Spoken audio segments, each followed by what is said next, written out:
the kind of new debate around fake news and post-truth, which is sometimes implies a curious history. I mean, the whole long history of media and communication in any society, democracy or not, has most often been in relation to the concept of propaganda.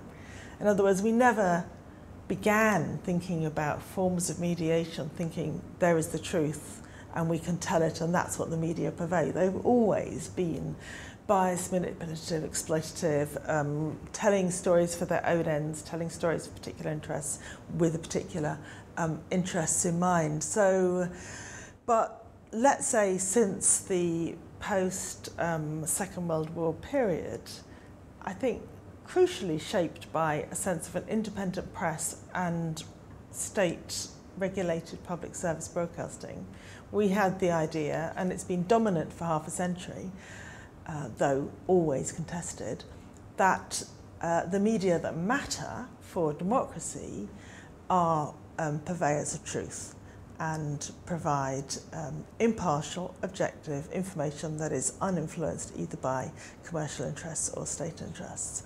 So that kind of particular notion, which, as I say, there's been struggles over it all the way through, now seems in crisis because our information is being disseminated by platforms which are more or less unregulated by the state and indeed escape the power of the state because they are the global platforms which perhaps are regulated by the laws of California sometimes or certain kind of American legislative challenges, but they clash with a very profound framing that partly dominates all of those platforms, which is freedom of expression, which is the right to say anything, including the right to say untruths, and the right to persuade others, and the right to make things up.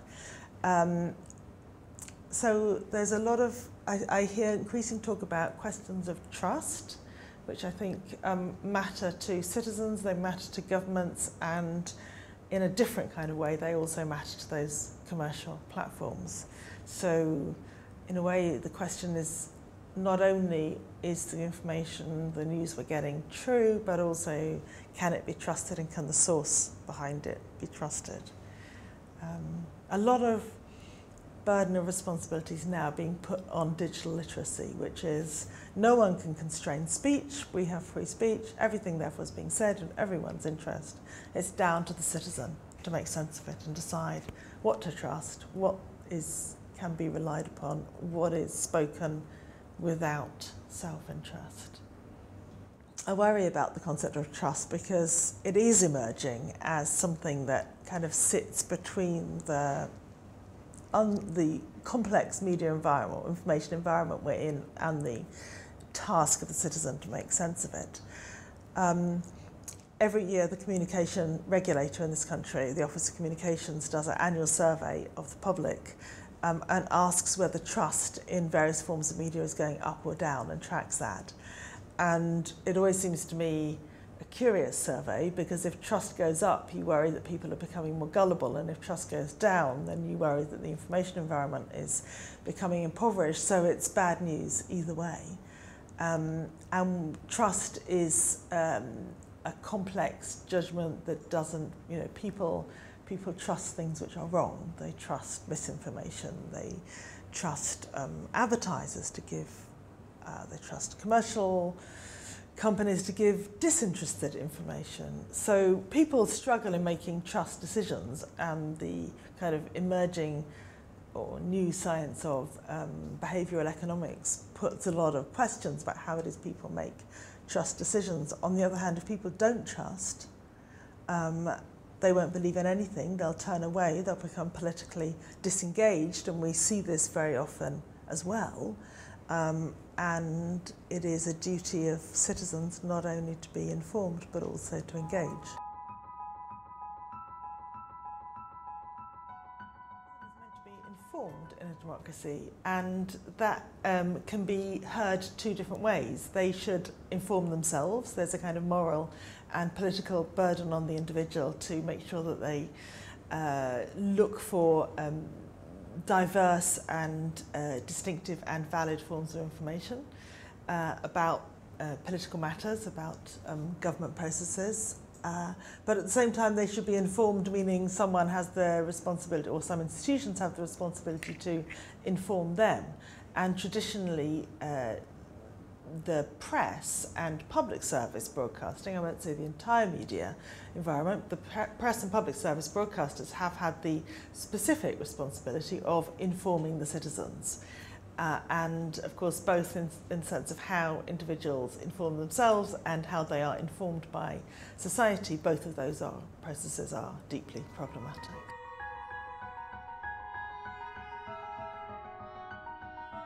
I've spent a lot of time in, especially in Western democracies, thinking about the role of the media from the point of view of state regulation and separately in relation to the market. So those of us who live in countries with public service broadcasting have thought long and hard about how public service broadcasters in this country, the BBC, has a specific responsibility to reach all citizens, to provide the information that all citizens need, to ensure that key processes of power are represented independently and objectively, to ensure that different voices and perspectives are heard.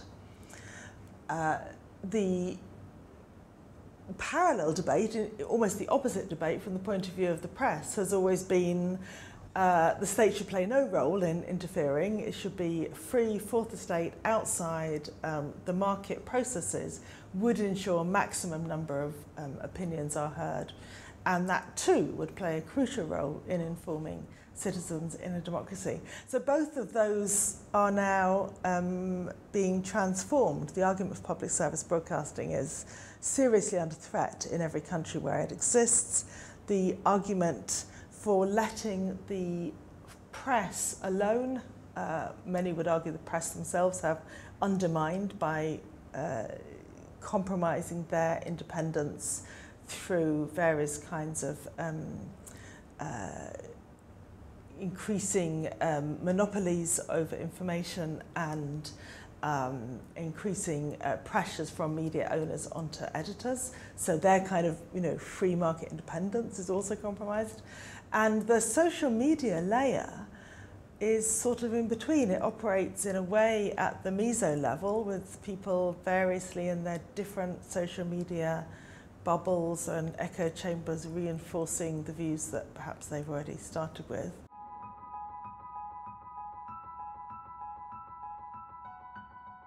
As a social psychologist, and I now study media and communication, so I think I'm always interested in thinking about citizens and their knowledge, their position in relation to institutions of power, and how it is they come to know what they do know and what they need to know in order to give informed consent to democratic processes.